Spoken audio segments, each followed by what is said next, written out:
Everybody, welcome back into the Star Wipe Lounge, where this week we are talking about animated stuff, specifically the sort of like wave of fantastic animated series that we've been seeing over the last few years, some of which have sadly ended by now, but others that are still going. We're talking Steven Universe, Adventure Time, regular show, Gravity Falls, all those fantastic series. And this week, Owen and myself, I'm John Aljets, by the way. Hey, what's going on? Are joined by a very special guest all the way over from Europe. We have Esh from Fiction Addiction. Is that the name that you want to go by? Yeah, let's just go with that because nobody can pronounce my weird Danish Scandinavian nonsense anyway. Yeah, I was going to say, I have you on Facebook and it's like, every time that I see you pop up, I'm like, who is that? Oh, right. Yeah, that's it. Yeah. Well, basically, every time someone foreign tries to say my name, I have to remind them that no, I'm not from Iceland, and no, I'm not a singer, and no, I'm not female. So yeah, because it's like Bjark or something like that. Basically, yeah. Yeah, however the hell you say that. I just butchered the hell out of it. So you're just Esh. It's a lot easier. Yes, that's fine. That's fine. For me. And I've known Esh now for a couple of years because we did a YouTube collaboration a couple of years ago. He just randomly reached out to me and was like, hey, want to be in my YouTube video? Yes, I do. And It was fun. So yeah, and I certainly was. And I'll have a link to that and his channel down in the description below. So anyways, let's just dive right into things. But before we get to that, Esh, do you want to talk about why you specifically are sort of qualified to be talking about this right now? Well, I should say first of all that I'm not an animator personally. I do draw a lot, but I don't know why I'm qualified. I just watch a lot of cartoons still to this day. Like, I keep an eye on what's coming out. I give everything at least a couple episodes before I judge. I've always made it a very strong point to never judge something from a trailer alone because you can never trust that at all. And I guess it's just because, like, even before I turned 20, like in my late teens, I started rewatching old stuff and realizing, hey, not all of it is as perfect as I'm telling myself it is. And a lot of this new stuff is actually really, really good, despite what I've been telling myself for the last 5 years. Because we all have that phase, you know? Yeah. So well, I guess my qualification is, well, also I have genuinely studied film. I do have a bachelor's degree in film and media studies. So I guess that's kind of a qualification too, even though my education didn't exactly cover cartoons much. Mainly you hit the nail on the head without saying it, and it's that you're uniquely qualified to talk about this because you're a huge nerd. Oh yeah, basically, absolutely. I'm sitting here. I mean, I can look up right now, and Kevin Smith figure is looking down at me from my shelf. So yes. So yeah, Daredevil is on my right, and Iron Man is on my left. So yeah.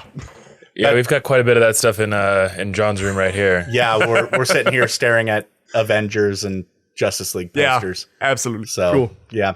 But anyways, so let's just dive into it, and let's start things off by Esh. What is probably, in your opinion, over the last, I would say probably like 10 years, what do you think is probably the best animated this decade series? In general? Yeah. Well, that's going to be a toss-up. It's probably the most obvious choice I could say, because anyone who watches my channel knows I'm a huge fan.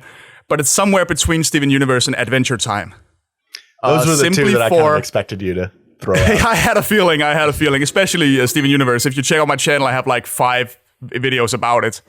One per season where I like count down my favorite moments, because that's a show I didn't expect to like as much as I did. Basically because this is one of those that kind of I didn't hear about right as it was new. I jumped in about 13 episodes in, but I kept seeing drawings of Amethyst all over the place and was like, she looks interesting. Wonder what that's from. And then it popped up, and then I watched 13 episodes in one night and was like, fuck, this is the first hiatus. 13 in one night, that's really good. Yeah. I think I binged Avatar in like 3 days back when I first saw that. Which that's another series that we'll probably touch upon here in a minute. Oh, that's an amazing series. It's been a while, but yeah. But so Steven Universe is a show that I actually like. I gotta admit to you, Esh, I actually haven't watched it, despite how much that's fair. You talk about it on Twitter and everything like that. But from what I've seen, it's in terms of the animation style is rather simplistic, but it is in terms of character. Yeah. But that's that's a trend you see in all cartoons right now. Yeah, I was gonna say that's something that's like super common these days, especially like you look at the other series that you mentioned, which was Adventure Time. You know, all of their arms, they have this very like spaghetti noodle arm thing going on. And their eyes are dots and they just have a little smiley mouth, all that stuff. Yeah, it's just very simplistic stuff, but it kind of just goes to show that simplicity does not necessarily mean a lack of quality. Well, it's also, I should remind people, I'm not an animator, so take everything I say about animation with a grain of salt. But yes, it's but you're an artist, so you at least... It allows for a lot more animation, it allows for a lot more movement, it allows for a lot more expression. When you're drawing super detailed, grizzled action heroes, every frame takes a fucking day. Yeah, that's very real. When you're drawing Pearl, who's just like 3 circles and a pointy nose, like... You can do that fairly fast. And that's not to say they're not working as hard. They definitely are. It just allows for a lot more expressive movement because you're not sitting there going, oh shit, I have to make the tiara fit. And he has like 3 wrinkles under one eye and a mole there. The other stuff looks pretty, but it takes infinitely more time. Well, yeah, I mean, to me, it really like speaks to the versatility of the medium that you can have these really like detailed art. Like if you watch like a DC animated movie, you've got really intricate, really well detailed animations, but then you watch something like Adventure Time and you can get just as much out of it despite the vast difference in how it's animated, how it's drawn. Yeah. Well, and also I'll do you one better and bring up Redline, the anime film Redline, which is like hand drawn and is absolutely insanely packed with detail. It's like an anime film about racing in space. It took 7 years to draw. Jesus. That's a long ass time. Yes. But I would definitely say in terms of like the detail versus expressiveness, I mean, we touched upon this last week on the episode talking about The Lion King, where you reach a point where like if it's too realistic, you lose that expression. Yeah. So well, that's what's everyone been saying about Lion King whenever they complain about the remake, which I haven't seen and I'm not interested. Yeah. For all the reasons people are bringing up, like you compare screenshots and like which one makes you feel anything and which one is technically impressive. Yeah, exactly. Because those two are not the same thing. Yeah, technically impressive is great and all, but you go to watch movies and watch TV shows mostly to feel things, be entertained. If anything, the amazing technology that went into the remake is kind of wasted because there's just nothing going on screen. That's a good point. I mean, that's how I see it anyway, and that's why I'm not so interested in these live-action remakes beyond, finding them creatively bankrupt. Yeah. You're basically parroting exactly what we said last week. Yeah. I usually don't go to that extreme. I actually defend a lot of projects and stuff that people usually drop immediately. But no, I don't see this. Yeah, that's a good point. But yeah, probably, to go back to your first question, probably Steven Universe and Adventure Time are way up there in some of the best. I actually recently rewatched all of Adventure Time. So that is something that I definitely feel like I need to do. Like I watched a lot of Adventure Time when it was on air. Yeah. But I feel like I need to go back and rewatch. You do, because I rewatched it because I realized I never saw the last 2 seasons. And I was like, well, this ran from like 2010 till almost yesterday, Yeah, it was a pretty long-running show for a cartoon. And I knew that it builds up a lot and it gets a lot more complicated and it has a lot more continuity as it goes. So it's like, I don't remember anything. Yeah. I better watch all of this to understand the word. And it was one hell of a ride. And I feel like it becomes a very different show. I feel like that's something that also is sort of a hallmark of sort of modern animated shows, is that you're seeing a lot more shows have like rich lore, deep continuity. Yeah, definitely more continuity. Like one of the shows I've been watching a lot more of recently is Bob's Burgers. I think I've finally gotten I fucking love all the way to the end of what is available to watch on Hulu now. And one thing I noticed is that they introduce characters, and my animation show background is mostly rooted in The Simpsons. Yeah, and one thing I noticed that Bob's Burgers does a lot is they'll like bring in a new character like Small Rudy, the kid with asthma who's hilarious, and they'll be he'll come back all the time, and you just have the cast kept getting bigger and bigger the longer you watch Bob's Burgers, and that's one thing. There are so few, even the group of, I believe they're transvestites. I don't want to use the wrong term. Even the group of prostitutes he picks up in like an early season 1 episode are recurring characters now. Yeah. They wind up, and that would be a throwaway gag in any other show. But Marshmallow shows up like all the time. Yeah, and that's a show that, you know, it's an animated sitcom, so you wouldn't necessarily expect there to be like a ton of deep continuity between episodes, but stuff keeps, you know, they keep self-referencing past events or having characters pop up and things of that nature, that's just good TV right there. It is. I think the thing that's happened. I'm doing my own podcast in Danish, so I can't really plug it here. But I'm like, what? It would be a fail. It would be a stupid thing to do. But I'm watching X-Files for the first time with a friend who's like a super fan. Right. Yeah. So I don't know anything that's gonna happen, but he does. And there's a lot of continuity in X-Files, but it's like spread out. Yeah. You have a 25 episode season, and there are maybe 4 episodes that are important to the plot, and that's not a bad thing. Plenty of shows do that today too. Yeah. X-Files. But what's interesting to me is, I think the reason cartoons have gotten much more continuity heavy, other than the fact that people have realized that there's an adult fan base too, is because we have things like home media and streaming now. Oh yeah. Because like when you watched X-Files in 1993, I mean, if you missed an episode, tough shit. Basically. Yeah. Because you could buy a VHS that maybe there were 3 episodes on it. Hip hooray. Yeah. Enjoy that. You know, you're not gonna get the whole season that way. Yeah, it's true. Like the way we just consume this stuff is so much different. And you know, I've been watching Bob's Burgers on Hulu, so I get to watch like 4 or 5 episodes at a time.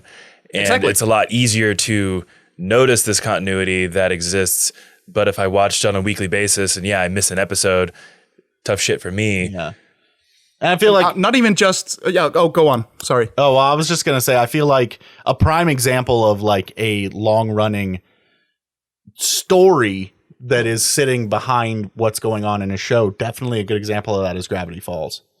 Which was a very lore heavy show to the point. It was like there are like books that have been released trying to explain like everything that was happening. There's a film theory episode on YouTube talking about how that show and Rick and Morty might be related, which we'll touch upon. Well, that's because they did this little crossover gag, but that's game theory for you. Yeah. Well, and it also has something to do with the fact that Dan Harmon and the creator of Gravity Falls, I forget his name, Alex Hirsch, know each other and are fairly close. Or is it Dan Harmon or is it Justin Roiland? One of the two. I don't remember which of them, but they do know Alex Hirsch. Yeah, there's just a gag where Ford in Gravity Falls throws something through a portal, and then in a Rick and Morty episode, it shows up there. Yeah, through the portal. Yeah.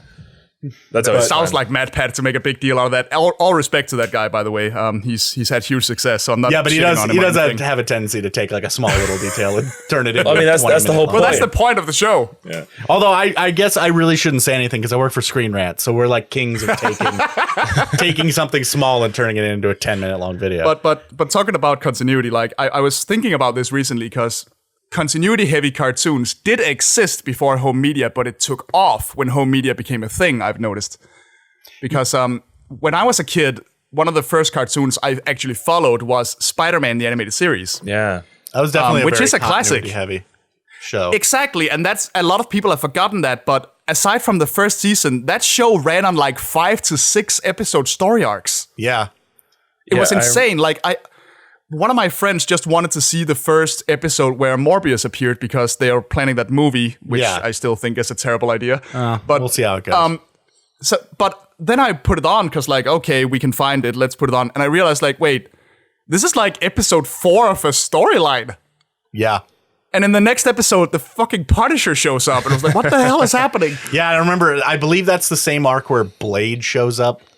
It is. Yeah. Exactly. And tons of other stuff. It's also the same arc where Peter becomes a spider monster, so there's a lot of stuff happening. Yeah. That show is a classic, but it's paced insanely awfully. It's batshit. Yeah, I do remember Spider-Man doing that and the X-Men series doing that to a lesser extent. Well, the thing is, at that time, cartoons were still very much a kids thing, you know. So Yeah. there were a lot of people making them that believed that if you were silent for more than half a second, you'd lose interest. Yeah. And, But I mean, that just reflects in it. but now that I think about it, that at that time period, there were actually quite a few shows that really hammered on continuity. Because as you said, you had Spider-Man the animated series, you had Oh, that was like X-Men, the animated mid-90s. series, And Batman. Batman the animated series, you had Batman was Gargoyles. actually, believe it or not, Batman is actually less continuity heavy than Spider-Man. Yeah, I was There are actually Oh, gonna- it's true. story arcs. It's definitely not as much. It's definitely a lot more. I was actually but watching it's a that lot, recently. It's a lot better paced and written and stuff, but Yeah. But there but is it has a few overarching storylines two-parters in and that stuff. show. Oh yeah. Yeah. I mean, stuff like they introduced Harvey Dent like half a season before it became Two-Face. That would have been unheard of before that. Yeah, no, they would have in any other show at any other time, they would have just, oh, here's Harvey Dent and he becomes Two-Face by the end of the episode. Yeah, and in one of the best episodes, Almost Got Him, where all the villains are playing cards, they actually reference the fact that he used to date Poison Ivy when he was Harvey. Yeah. So they actually do draw on it, but there's no like underlying story. No. At all. I mean, there's just just every they once in a while. remember but- the last encounters. But again, it's like a few episodes per arc. Yeah, and a couple of two-parters here and there. Yeah. But my point was, because some of the other big examples I can remember of cartoons starting to get really heavy continuity are from the early 2000s, approximately the time when DVDs became a thing. Yeah. And I think that's a result of that. Not because they necessarily thought, okay, all of our shows are going to get big box sets. It was still a fairly new thing, but just like, it might happen. Yeah. Well, and I remember Because listening Jackie to Chan Adventures, for example. Yeah. Yeah, I remember Jackie Chan That was Adventures. very continuity was- heavy, and yeah, it was. Four Kids Ninja Turtles was very continuity heavy. That's true. I remember listening to a commentary on, of all things, a Family Guy DVD. Oh, and they were talking about how like they realized that the show was big on DVD, and so they started putting in gags that you had to like pause to see. I mean, I also like think- visual gags oh, like sorry. that have been around. Like if you listen to any Simpsons commentary, Well, yeah, they were doing it for they, like, they, Oh, they did absolutely. that all the Absolutely. time, and they would say like, "We spent like 2 hours trying to write this stupid sight gag that you only see on screen for like 2 seconds because we're insane people." yeah, we spent 20 hours working on a bunch of signs on the subway in New York. Yeah. And like Yeah, and now people are writing articles on Crack like 20 jokes you missed on The Simpsons. again, Screen Rant. So stuff like that. some Yeah, of just our screen bread ran and all butter over. is doing that kind of stuff. But No, but it's not a slam at all. It's just like only yeah. now people are noticing because now we can actually go back. We couldn't in 91. yeah, we all miss those jokes. Or if we saw that joke, we felt like we were part of a select group. But Yeah, I think it's just that cartoons are allowing themselves to grow in a much bigger way now than they used to. Definitely, for sure. And Because they realize that an audience that sticks around, like, let's say your show is geared towards kids and they watch for X amount of years. A kid is a very different person when they're 6 and when they're 9. oh yeah, So I think there's just a lot of shows that are like, let's allow ourselves to grow with the audience. which is a smart And I way to think- go, just I- from a business I standpoint. think that's what Adventure Time did, because Finn actually ages as that show goes on. that's true. He does. He's like 12 in the first season, I think. And I believe in the last season, he has his 17th birthday. So almost in real time. I mean, but compare that to the Pokemon anime, where like I gee. think they let Ash have a birthday, so I think he's technically 12. Yeah, so But he's once. I think there's one. But he's been that age for like 20 years. yeah. I'm pretty sure on The Simpsons, Bart and Lisa get one birthday episode. Yeah, I think Bart starts at 9. Well, and then well he has there a is birthday, Lisa's and then he's birthday, so 10. she's had one. She's Yeah, had one, Lisa definitely. That's that definitely famous had one. episode with Michael Jackson. Yeah. Yeah. And so she was 7, and then she turns 8, I think. Yeah, because there's the I'm Bart pretty sure birthday Bart is episode where he gets the radio and fakes the kid down the well. Oh yeah, Yeah. That's a good one actually. Yeah. yeah. When it comes to that's a real good Simpsons, one. Owen is definitely the guy who will he'll be able to tell you if there were birthday episodes. I think they each get one, and then they enough. stop forever. Yeah, unless there I just unless there have been episodes in the last probably like 7 or 8 seasons, which I haven't watched any new Simpsons. I haven't either. So neither have I. So. you know, I just think it's a thing that's happened in media generally, because I remember when I was a kid, and I'm talking like 8 years old or something, and when did the first Harry Potter book come out? 99. Sometime in the think- late 90s. Yeah. Whatever. My point is, when the second book came out and they established that each book was going to be a new year of his school, that was a new mind-blowing thing. Yeah. Because it was like, Characters oh, shit, in they're stuff gonna I grow up? watched as a kid did not grow up, ever. Yeah. So that was like super mind-blowing, and I mean, those books came out with a few years in between, so I was way older than 17 by the time the last book came out, you know? Yeah. But it was just mind-blowing, and I think that's what shows are allowing themselves to do. Even if they're not aging physically, the show is aging. Yeah. Which is, I think that's basically what's Yeah, happening. that's a great point about Harry Potter. I do remember when the fifth book came out, which is like the angsty teen book that everyone talks about. Absolutely. And I think I was we were either angsty 15 or teens 16 at when time. that book came out, and you just related to Harry as a character so much more at that point in time. And Well, if we're talking about growing if we're with talking the about- audience is so much different. Yeah. I started noticing things in Adventure Time that I definitely didn't notice the first time around. Not because I wasn't old enough to notice. I was already an adult when that show was airing, you know. I must have been 21 or something. But there are definitely nuances I didn't realize were there when I rewatched it now. Because, Yeah. like, there is a very, very strong puberty period in Adventure Time. There's a couple seasons that are basically about sex when you really look at it. Oh, I believe it. Oh, and I mean, the episode that introduces Flame Princess. Originally, you know, he had that crush on Bubblegum in the beginning. I'm being a real nerd now and going over lore here. He has that crush on Bubblegum the first couple of seasons. Yeah. And then at some point, he just realizes he has no chance with her because she's way older than him. Fair enough. The scene where he realizes that, this is where I thought it was very interesting seeing it again. The scene where he realizes that is one where Jake puts his head on Bubblegum's lap and she like strokes him because he's a dog. And then Finn tries to do the same thing and she like pushes him away and it's like, okay, no. So it's like that's the exact point in time where his affections for her stop being adorable and start being sexually charged. And that's an ingenious way to show that, at least as far as I'm concerned. And then he meets Flame Princess, and then there are basically episodes about like wet dreams. Yeah. It gets very overt when you're an adult. Yeah, wasn't there something about Flame Princess where like she was gonna if something didn't happen, she would like accidentally blow up the world or something like that? That too. Well, that's just her background story. But there's an episode where she ends up fighting Ice King, and it actually turns Finn on. Well, like they can't say that out loud, but he really likes what he sees. Yeah. It's very, So it's visually. So he starts arranging fights between the two so he can enjoy the spectacle, you know? And he actually has dreams where like Flame Princess sets fire to his crotch. So it's like, okay, I get it. At that point, you're not exactly being subtle. You're just kind of Adventure Time is never subtle, dude. This is true. Adventure Time's pretty blatant with all of its stuff, but Well, again, when you're above a certain age. Yeah. yeah, I mean, Well, obviously, You're not gonna make this you're not gonna make this connection when you're 8. Well, I think that's a really interesting way of like showing, because there's plenty of content out there in movies and TV about people going through puberty, but having it in this animated world with a Flame Princess and an Ice King fighting each other to kind of be like a proxy for that is really interesting, Hot and because cold, you're never you know? Yeah. you're never gonna see that anywhere else but a cartoon. and just Actually, no, go on. and just like the fact that it's the Fire Princess, Yeah. like Yeah, that says she's a hot. lot just in on itself. I mean, yeah, I think that's a very deliberate choice, you know, because like sexual awakening is often described as a fire, yeah. so I think that's definitely on purpose, at least on a subconscious level. Oh, for sure. I mean, they might just have thought, "Hey, she's a little flame. That's cute," and I mean, it comes from somewhere, right? Oh, yeah. But actually, speaking of puberty in cartoons, I've been watching 12 Forever recently, a very, very new show that's on Netflix. Yeah, that's one that I haven't heard of. Well, it just recently came out. It was like a pilot a couple years ago on Cartoon Network, and you know how it goes. It doesn't get picked up, and then another channel swoops in, usually Netflix. Yeah. I mean, we can all And hope. it is about puberty in both a very fantastic and very, very realistic way, and I'm actually really impressed with it.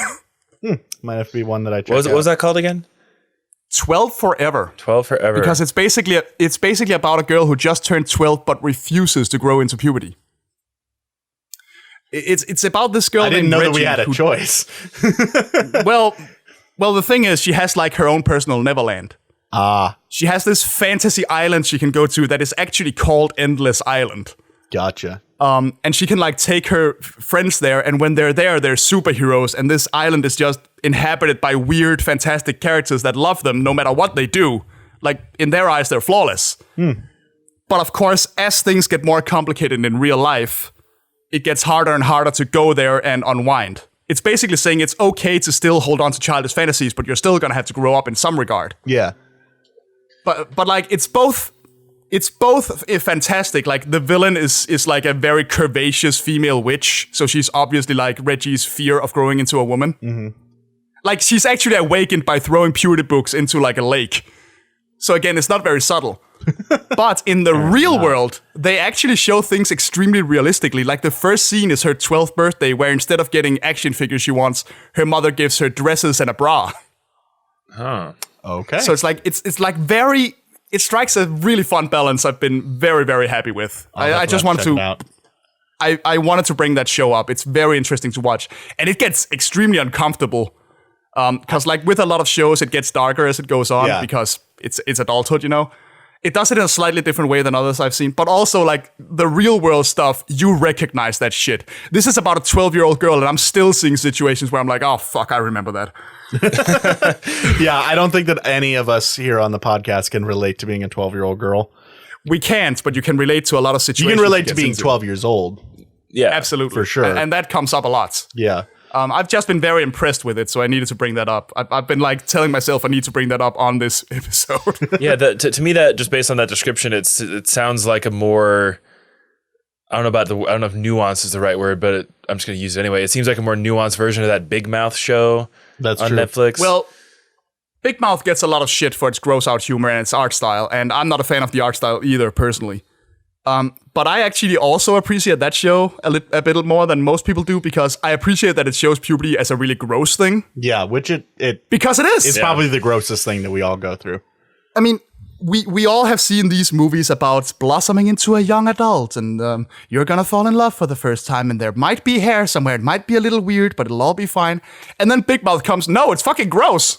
Yeah, it's not. And it's not terrifying. It's not beautiful. You're gonna feel shame for the first time, and you're gonna want to screw everything within a 5-mile radius. And you probably can't. Yeah, and you definitely can't. You definitely can, and should not. No. But it's just like, I can understand not liking it because it does get very tasteless on occasion. I'm just like, that's the point. Yeah. And I don't see that as a strike against it. I see it as a reason to dislike watching it. It's not a show for everyone, but it has never tried to be. Yeah. I just appreciate that it's like, no, stop bullshitting these kids. Well, the show is not for kids, but... Definitely not for kids. Absolutely not. But it's like, no, stop with the bullshit. It's horrible. We all hated it. Yeah, it was pretty gross all around.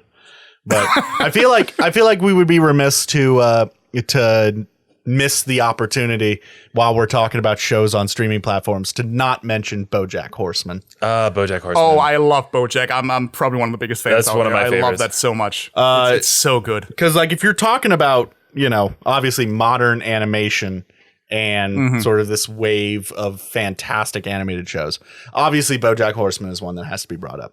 Yes, and Tuca and Birdie, which has suffered a way too early death. Yeah, that was something I've been really meaning to watch. I'm kind of bummed that it's already canceled before I watched it. It's you're the reason why it got canceled, because you didn't watch it. I didn't watch it either. God damn you! Honestly, this is the first I've heard of it. Support the women. No, it's a great show. Absolutely watch it. I do really adore Ali Wong. That's true. Ali Wong is fantastic. What were you saying about BoJack Horseman? Sorry, I just feel like that is a prime example of this idea that cartoons aren't necessarily only for kids. No, this is that's a very adult show. That is a very adult show that really, when you break it down, is about a very adult topic, which is the idea of depression and failure and dealing with all of that. And like nihilism. Yeah. And like that gets deep into philosophy. I remember watching the Wisecrack video, Philosophy of BoJack Horseman. It's really good. I highly recommend it. I'm not the biggest Wisecrack fan, but those like philosophy every once in a while they put out a banger. Are pretty solid. I don't think I've seen Wisecrack personally. They're good stuff. If you like delving deep into like the in-depth philosophy of different shows and different movies, it's a great channel. Their basic premise for BoJack Horseman was that it's very nihilistic show. Yeah. In that BoJack as a character has to be responsible for his own happiness. Yeah. And he's not capable of that. And he just keeps repeating this horrible cycle of depression and substance abuse. Funnily enough, so a couple episodes back, we reviewed Once Upon a Time in Hollywood. And I still haven't seen that. It's a great film. I highly recommend it.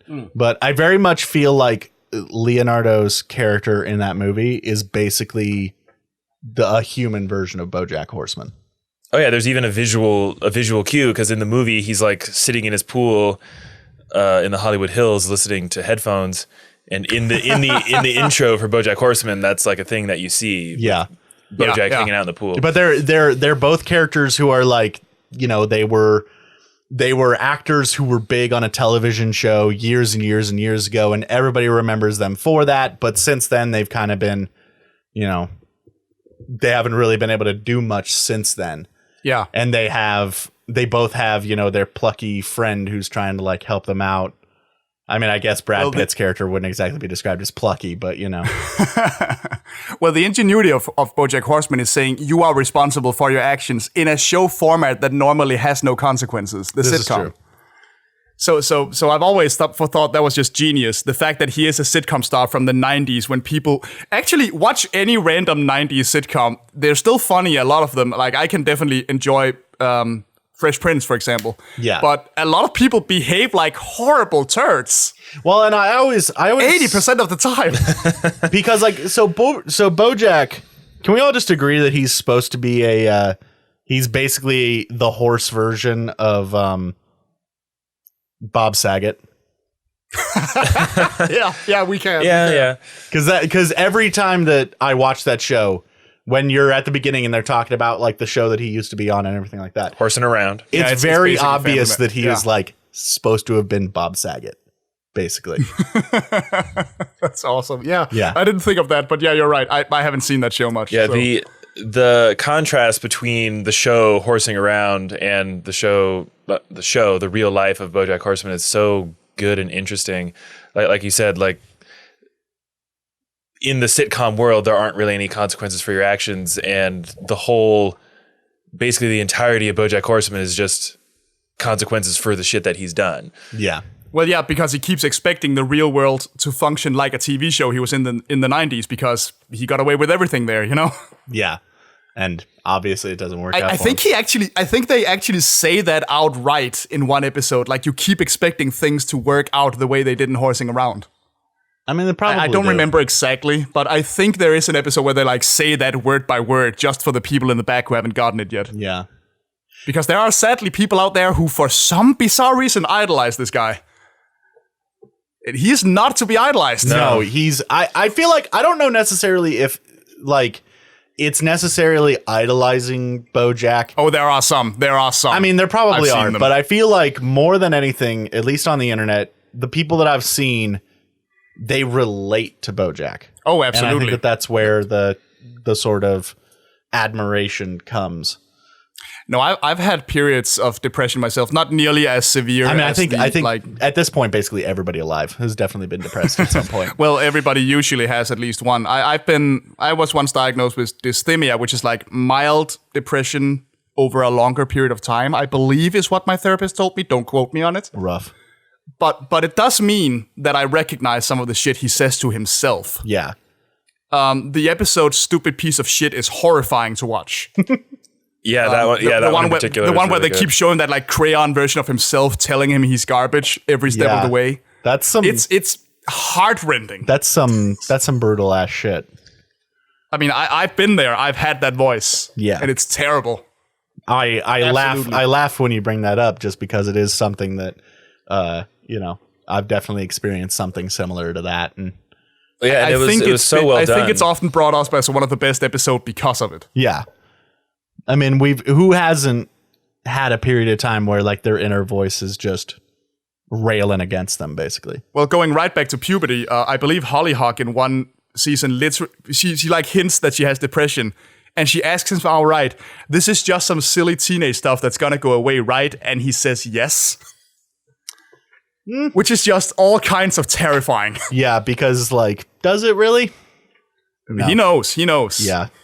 He can't tell her. Well, and it's terrible. For me, that episode is a prime example of how you can use the animation medium to like tell a story in a newer, interesting way. Because if that was like a live action thing, yeah, you could do it in a way where maybe you just have, two versions of the same actor, and then the person is behind him, like calling him a stupid piece of shit. But the way it was animated, I think, was a super effective way to tell that story in a way we haven't really seen before. At least I haven't seen before on screen. And it just used the medium really well. That's what animation does. Animation doesn't, and again, that's the problem with those live action thing. Animation isn't supposed to replicate reality. It's supposed to interpret reality. Yeah. I mean, that's always how I've seen it, because no lion can make a big, oh my God face, but they need to make a big, oh my God face because a big, oh my God moment just happened. Yeah. That's to put it in the bluntest terms I absolutely can. That hits the nail perfectly on the head. And I feel like animation, I think more and more people are realizing its power as a storytelling medium, just because it can emphasize stuff in such over the top ways, which is why you're seeing, like, for instance, we see basically the entirety of Adult Swim's catalog of shows. These are very adult themes, very adult jokes, very adult ideas that are. Well, yeah, there's a bit of an argument about that, because there's still a lot of studios that think adult show means let's throw as many boobs and blood in there as possible. Which you get that on Adult Swim. Which is where I'd say that's more childish. Yeah. Than what they're trying to steer away from. But that being gritty is not adults. That being said, with the exception of shows like Squidbillies, which basically doesn't have any redeeming I thankfully never watched it. I've never seen Squidbillies. That show it's funny, but it's dumb. It is so dumb. But there's nothing wrong with dumb. Like, I'm a defender of Drawn Together personally. So I mean, that's fair. I enjoy it. You loved Drawn Together. I love Drawn Together. That Superman the analog first 2 seasons at was least. just my stuff. I saw a couple episodes. I kind of dug it. But because that's just unapologetic. Like, look, Yeah. we're going to be crude, we're going to be rude, we're going to not give a shit, and you can turn off the TV if you don't like it. Like, you gotta respect that to some degree. Oh, yeah, definitely. There are definitely some jokes that aren't all right on that show. Oh, no. But they say it out front. They say it outright at the start. Like, we're going to say some horrible shit. yeah, basically. And we don't necessarily mean them. We're just going to be rude. But I mean, you look at shows that are very unapologetically adult, like Rick and Morty. I haven't brought up Rick and Morty yet. But Somehow. and I said specifically there were 2 shows in the last episode that I said that we were going to bring up from Adult Swim, and I've so far brought up Rick and Morty. We'll get to the other one. And that is a show that is so very much, it is so blatantly and so obviously an adult show from its onset. But that show is capable of hitting you with some very emotional and very heavy ideas, in addition to its, I'm Pickle Rick jokes. Yeah. Which I still think is just the showrunners fucking with us and making a forced meme on purpose. I feel like, They're good at that. They're really good at that. They have to know that they are creating memes. With the Szechuan sauce. Yeah. Which, by the way, when Mulan, such a clusterfuck. No. when the new movie comes out, you know that if McDonald's doesn't release the Szechuan sauce again, that people are going to lose their shit. Oh no! Oh, don't remind me. I just hope that Rick they and Morty don't. is a very impressive show. I just really hope that they don't lose it in the same way that they lost it when they released it for like a day. That was just embarrassing. That was embarrassing. Like, I consider myself to be a fan of the show, not to the level that some people are, but I was like embarrassed to. Do you think that you have a higher intellect because you're a fan of the show? Do not have a higher intellect. that I love that meme, by the way, because it's the biggest fuck you I've ever seen. It's so And it's so true, because there are people who are huge fans of that show who I've been in a room with people like who say that shit. I've been in a room with people who say that shit, and it's infuriating. Here's the thing: if you think you're actually like really smart and you want to be tied to a TV show, be tied to Futurama. I get these jokes. Like, that's a show that has quantum physics jokes in it. Like, go. I've seen that show. I've seen that show 4 times, and there are probably still approximately 60% of the jokes I don't get. Yeah. That's real. Just That is my favorite just, show. Listen to like, the commentary and they'll explain all the jokes to you. Oh yeah, the commentaries. Yes, I know. The commentaries do. Which was highly necessary. They'll sit there and explain, this is a highly advanced mathematical equation. And I'm there like, what's math? Because David Cohen went to Harvard. Yeah, I mean, most of the, like, Futurama probably had the most educated writer's room ever. Probably. The Simpsons and Futurama. There's a great joke in there's a lot Arrested of There's a great joke in Arrested Development when Julia Louis-Dreyfus is pregnant and she says she went to a sperm bank, and then Jason Bateman says, "Oh, probably some geek Simpsons writer's kid." It's pretty accurate. But Yay, self-reference. but Rick and Morty is able to, as I said, it's able to hit upon these very deep, very heavy ideas that you wouldn't see on, even on your Adventure Times. You might not see something that's going to hit you in quite the same like emotional way. Not quite as strongly, but they actually do occasionally touch on some of the same themes. Yeah. Because But- Rick and Morty is very much about the fact that no, there isn't a meaning to life. Yeah. The universe is chaotic and it doesn't give a shit about you. That's one of the main themes of that show. Oh, yeah. And how horrible Rick is at dealing with that fact. Yeah. But the Because it makes it very clear that half of his shit behavior is because he's terrified of a world with no meaning. Oh yeah. And like the show that I really want to compare that to because so Rick and Morty is almost they're kind of blatant with a lot of their like underlying meanings. It's pretty obvious to figure out. The show that I want to compare it to, and the other Adult Swim show that I wanted to bring up, is Metalocalypse, which is a show that I haven't seen that since like season 2. So yeah, that is a show that is very much like it's in your face with how just like brutal and sadistic and how very like adult the humor is. But if you watch the entire series, there's a lot of underlying like background stuff that I'm has sure some, there is. some Like, very heavy themes about family and about your friends and everything like that. Some very like actually like deep shit underneath, jokes about writing songs about being blood-recuted and shit. I'm absolutely sure you're right. I'm not questioning it. I'm laughing because you reminded me of one of my favorite bits in it. And it's a horrible thing to joke about. But it's the one where they're all talking about their fathers and their families because it's Father's Day. Yeah. And everyone is like, oh, we all had these horribly abusive fathers. And one of them is like lying in the snow dead as a teenager and stuff. And the other is like highly religious and beat him with a cross and shit. And there's just Nathan Explosion like, I fucking love my dad. He's awesome. I love my dad. I love my dad. We go And then there's fishing. just like a montage of them going fishing and playing baseball with him as an adult. And you see that in another episode when they're like hanging out with their parents. Like Nathan and his dad they're just chumming it up and getting along and like having a great time. Yeah, and yeah, everybody else is just traumatized by their parents. Well, yeah, I just remember that montage. It was one of the funniest things I'd seen. I must have been like 16 back then. But the episode man, that was where funny. like all the parents show up and Toki doesn't talk the entire episode. Yeah. Because his parents are just like sitting beside him. He's just deadpanning, just staring. And every forward. time it cuts to him and his parents, it's just like that one musical sting where it's like, Yeah. and- Yeah, and they're just pure American Gothic, those two, if I recall. Yeah. right? yeah. Oh my god, it's so so good. brilliant. And meanwhile, Squiscar's mom is just slutting it up, sleeping with everybody. I remember to bring a little bit of cultural stuff in here. I remember being amazed that they made fun of Queen Margaret II in like the 3rd episode. Yeah, that's a joke that I didn't get because Yeah, well, imagine that.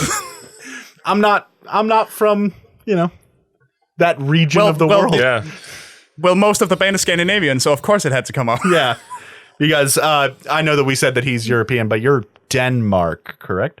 Yeah, Denmark. I'm Scandinavian and I live in Denmark, the tiniest country there. Yeah. Well, almost.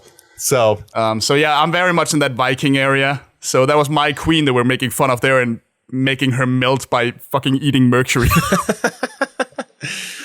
Which again, I was with my friends and they were all metalheads and we were watching that as 16-year-olds. That's some funny shit when you're an edgy 16-year-old. I think that show kind of made me a metalhead. Like I was like I listened to it, but I feel like that show like made me like respect the aesthetic a lot more. It did for a lot of people. Yeah. It did for a lot. But yeah, of people. kind of back to Got me the into death underlying themes of that show. Like family comes up all the time, Yeah. and you get the sense over the run of the show that despite all the issues the band has with each other, they constantly bicker and fight. They break up at one point for an episode, and they all like shit on Murderface because he's useless, and Toki can't play guitar and all these things.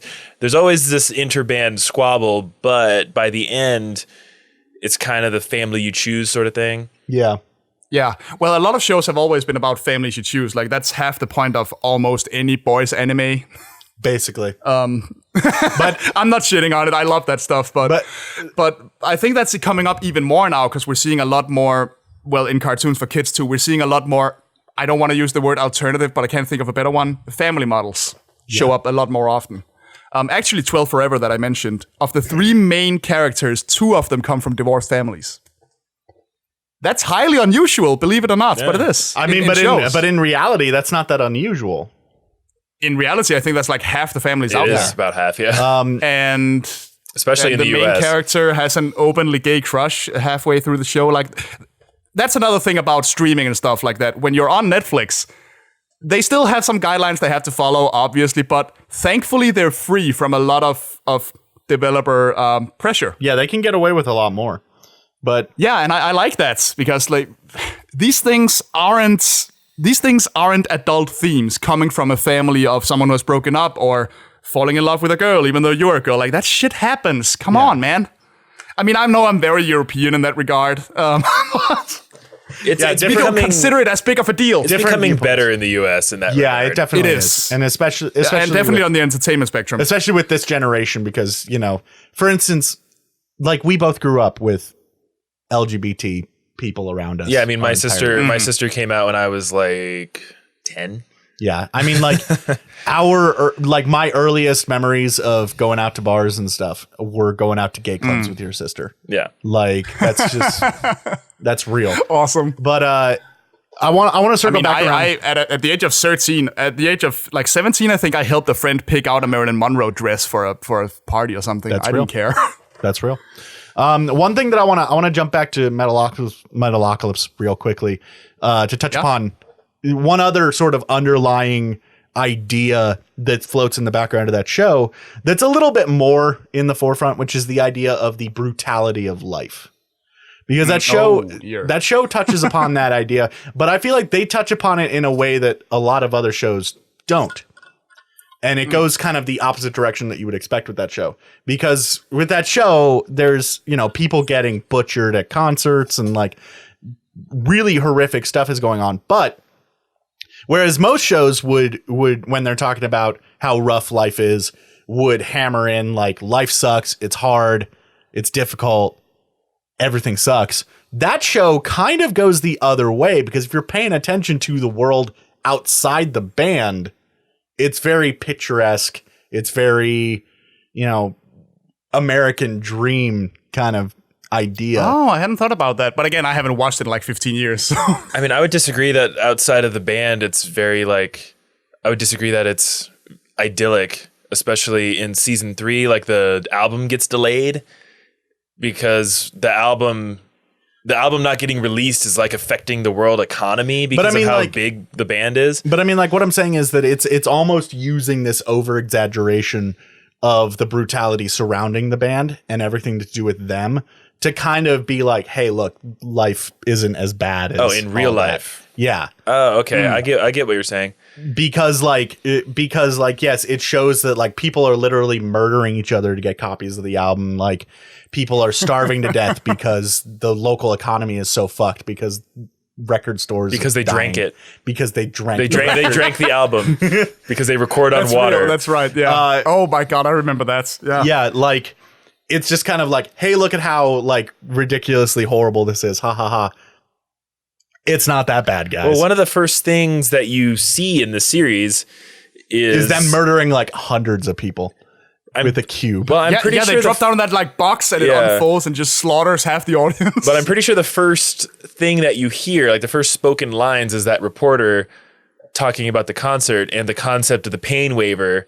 Yeah. That when you go to a Death Clock concert, you basically sign your life away. That if you die at the show, you can't sue the band or whatever. Which in that moment, little side bit of trivia, in that moment, we actually wind up hearing the voices of Kirk Hammett and James Hetfield before we hear the main cast. Because two of the the people that the news guy interviews to talk about, the pain waivers and like asking about going to a Death Clock concerts are voiced by two of the members of Metallica, which is a great little. That show is just really, really good about getting like members of the metal community to like come in and do guest spots. I mean, I have great respect for Brendan Smalls in general. Yeah, have you listened to any of his? Because since Death Clock is done, he's been doing this project called Galacticron, which is basically I have not. It's basically Death Clock without Death Clock. Okay, but I watched home movies after I watched Metalocalypse, and home movies is also excellent. Yeah, I've seen some home Oh, movies. I haven't seen any of that show, but I heard that it was really, really good. And I heard that it's sort of It is. It's very funny. And to circle back, it has a certain Bob's Burgers voice actor in it, H. John Benjamin, who could literally he could be reading the phone book and I'd laugh. I love that man's voice. Which also, I mean, I feel like we can't talk about H. John Benjamin without circling around to his other currently running show, Archer, which I've only seen like 4 seasons of. Dude, I fucking love Archer. That is probably it's awesome. That is probably my favorite animated show that's currently running. It's a tactile neck, Lana. That show, I'm surprised that many show memes. hasn't been mined for memes any more than it already has. I mean, it has a few, but it's mostly the ants one. Yeah, because like that's a show that I feel like is just tailor-made for the internet. I mean, I use one phrase from it unironically fucking constantly, and that's Krieger going like, "Oh, stop! I can only get so erect." I'll say phrasing every once in a while. I will say phrasing. It's possibly one of my favorite lines in any show ever. And I did find myself saying sploosh for a while there. Sploosh. Oh God. One of the interesting things to me about that show is in the later seasons they've had like themed seasons. It started with like I haven't watched season. it, but Yeah, because isn't Archer in a coma? I don't know the I think that's what it is. reasons for that. Yeah, because I think he fell in a coma, and he's like, each season is like a new genre fantasy of his. Yeah. I believe I've read. I haven't watched it, so I shouldn't. because I remember I haven't watched the last couple of seasons, which makes me feel bad. But There's so much to watch. It's hard. one of the seasons ended with he was shot laying face down in a pool. And like, so it was like, is he dead? Is he in a coma? And I believe the beginning of the next season, it implies that he's in a coma. And that's when it starts the weird seasons. Like, I think right now they're doing like a space opera season. We can use Archer to go back to a couple of things we've already talked about. One is the continuity. There is continuity in Archer. Oh, yeah. And there's a lot of running gags you would completely forget about if you watch this on a weekly basis. That is true. Because they keep referencing jokes from like 4 seasons ago. And it's ridiculous, and you wouldn't notice that if you weren't binging it. The other thing is the stuff I talked about in the beginning with simplified animation. Yeah. Because Archer has that 60s comic book pulp art style, and they barely move if they can get away with it. Yeah. There's a lot of shots Which of is them, hilarious. Of them just it's actually standing around. it's very filmation in a way every now and then. Yeah. Which is hilarious to me. I find that so funny. But I remember people that didn't want to watch it because it looked dead. And then in the same fucking breath, they'd be like, "Oh, but I miss old He-Man." It's like, no, you don't. No, you don't. If you missed old He-Man, you'd watch Archer because it's the same kind of animation style. Yeah.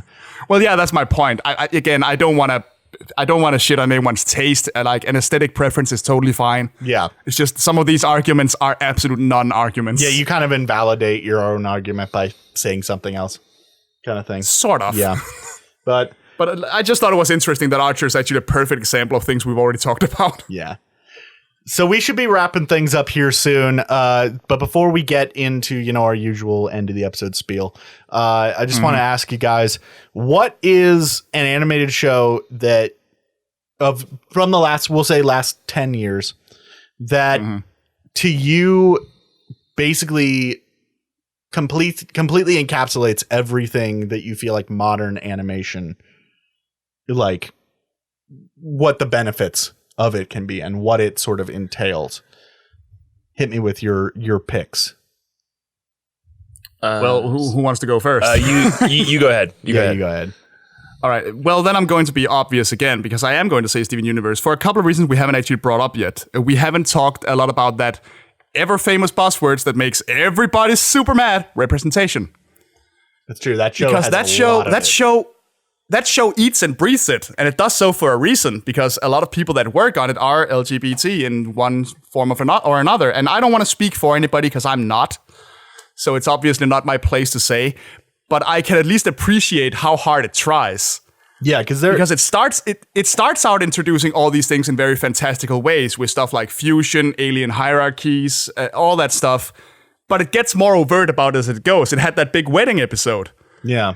And the final episode of season 5 was very much, I mean, it's a trans coming out analogy, I'm pretty sure. Yeah, well, I mean, and that show has characters who are non-binary.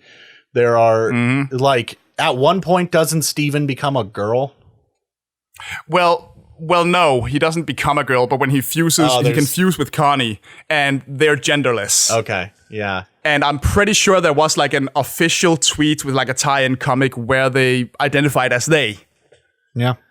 So there's something there at least. But that's a show that touches on all the things we've talked about: depression, puberty, all sorts of stuff, therapy, the importance of therapy, love across all spectrums. And I can see why some would feel that it's a little much, but again, go back to those precious 90s, 80s cartoons if you want to look for forced diversity. Yeah. Because that's back when, we have a black character whose entire character is that he's black so everyone else can feel good about themselves. Yeah. Yeah. And nothing else. Back then, representation was mostly just putting that type of character on screen and be like, okay, we have it now. You can, right, you can, cool. you can shut up. Now shut up. Owen, what about you? So What's your... I would say, yeah, I'm done. Yeah. We already talked about it at length. I love BoJack Horseman so much. I think that it is a relatively simple, from just a story perspective, it's relatively simple, kind of washed up actor trying to navigate his life. You kind of already touched on the parallels between that and Once Upon a Time in Hollywood. But to me, what I am looking for in something that's animated is that the medium of animation elevates whatever it's doing. I think you can run into a lot of things like you could have just done it live action. You could have done it this way. Why are you choosing to make it an animated show? And to me, BoJack Horseman, the way it uses animation, especially, for example, the underwater episode, that's a really classic episode that there's like basically no dialogue the entire time. Yeah. And to me, it just uses animation so effectively. We already touched on the depression episode, your real piece of shit episode. And it just uses the medium to elevate the story around it. So to me, that's why BoJack's my favorite. Yeah.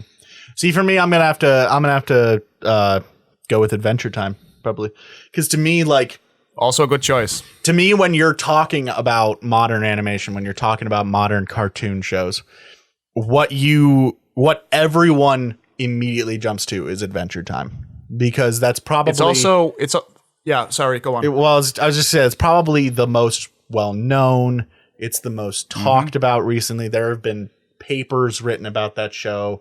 There have been in-depth deep dive videos put out on it, everything like that. And to me, the ability for people to get so much out of something that at first glance looks so simple just tells you everything you need to know about modern animation. Well, yeah, one little point about Adventure Time.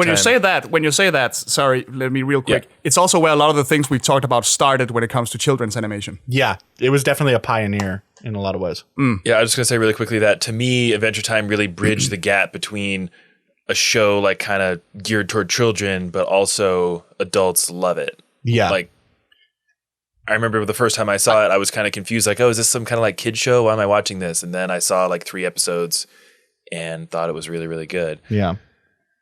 And of course, I mean, there's a segment of the internet that would be upset if I didn't at least mention this show when we're talking about adults enjoying what is ultimately a kid's show. Mm-hmm. I don't watch it but My Little Pony is a thing that exists. Well, I have watched it from the start, basically, and I've enjoyed it greatly with its ups and downs and all that stuff, you know? Oh, you a brony? Yeah. Well, I wouldn't say that. I do hang out on a message board with other people that watch the show, but I've never used fandom monikers personally. That's fair. Because I find it limiting. I feel like if I go out and say, oh, hey, I'm a Trekkie, then that means I'm only a Trekkie, you know? But I love everything. I try to love most things, at least. That's fair. I mean, no shame. I don't no like shame doing for that. people that are bronies, but I mean, it's always absolutely It's always not. just kind of funny to it's- find the people who. It is. Who, like, you it's a wouldn't show that necessarily did do think that they would it's be. a show that did do a lot of good and actually started not that long after Adventure Time did when you think about it. Yeah, And At least the also most has tackled recent run. other themes than you'd expect from it, and also has done things in a different way than you'd expect from what was originally like the epitome of toy commercial shows. Yeah, Which still shows up every now and then, but hey, it's Hasbro. yeah. They are a toy company first and foremost. But yeah, we definitely we can't ignore that one. Yeah, that was, as I said, there's a segment of the internet that would be upset if we didn't at least mention it. So I felt like it was kind of important to mention. I mean, there's tons of shows we could bring up in that regard. We haven't even touched upon regular show other than mentioning it. Yeah, we mentioned regular show, and that was one that I did. I actually wrote a paper on that one once. I did want to get into regular show a little bit, but it's kind of thing where like I don't think we necessarily have time to dive too much into every show. We don't, and I think we've covered all the stuff too. So I guess it'd probably be a good place to go. Hey, if you've got any lightning round recommendations, Esh, for shows that people could check out. Well, 12 Forever, I already mentioned. Mm-hmm. There's Infinity Train going on right now. The miniseries is very, very good.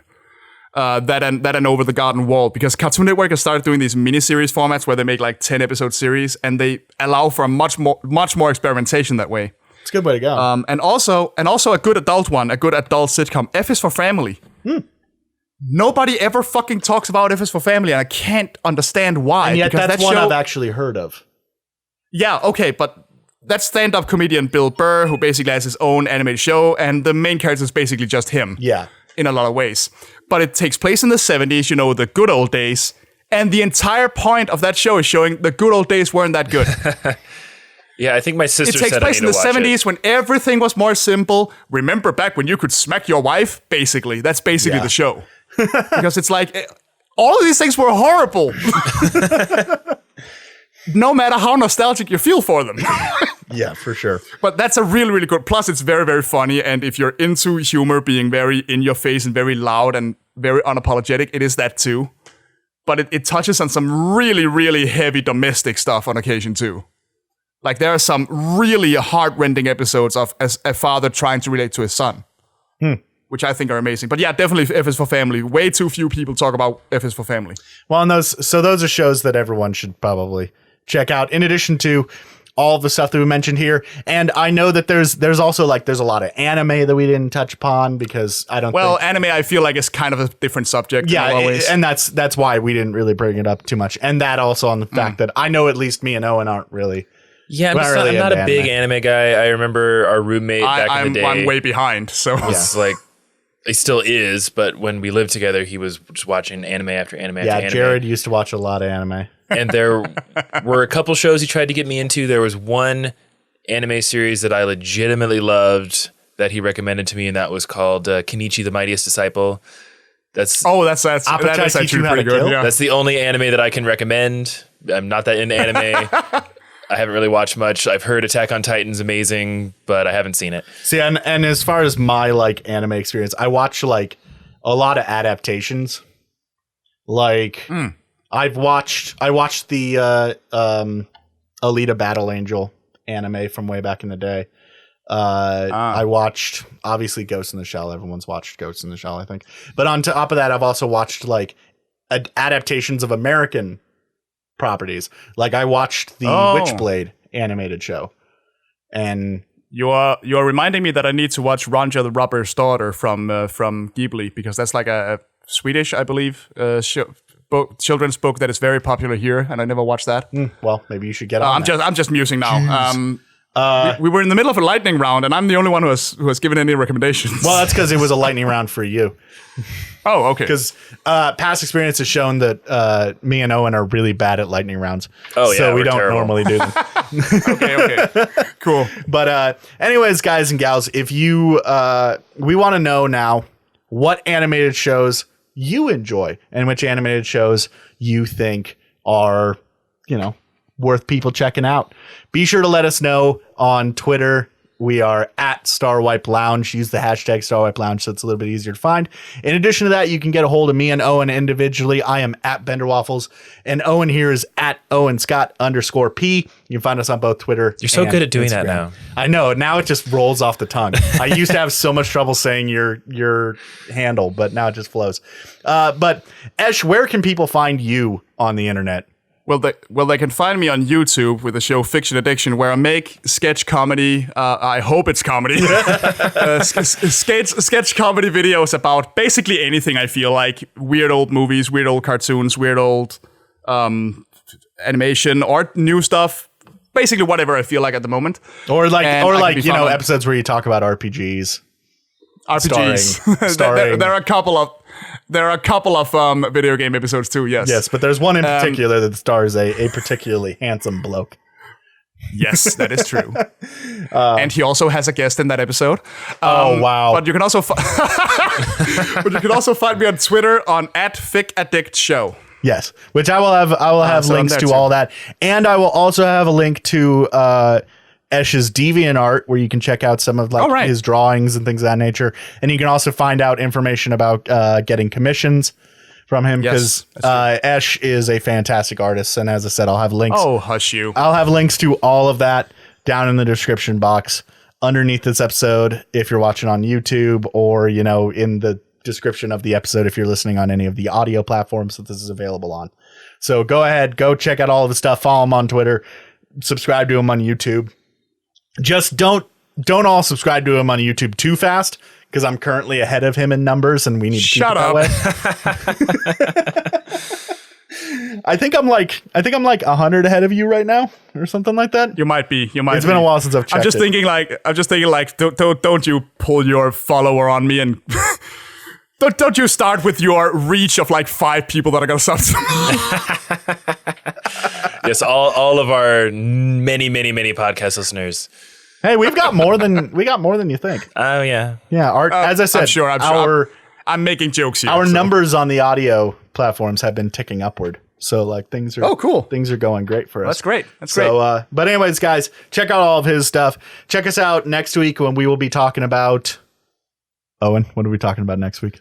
I'm hoping to go see the movie The Farewell next week. We might be reviewing that. So we might be reviewing that. And we might be doing our long tease debate about whether the Lost World Jurassic Park is good or not. Yeah, we have to record a bunch of episodes because Owen's going to Burning Man. And I'm gonna be gone for like 9 days for 2 recording days. So we got to record a bunch of episodes.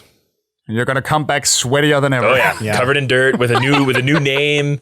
You're probably I'm gonna have a new name that I use in the desert. It's gonna be good.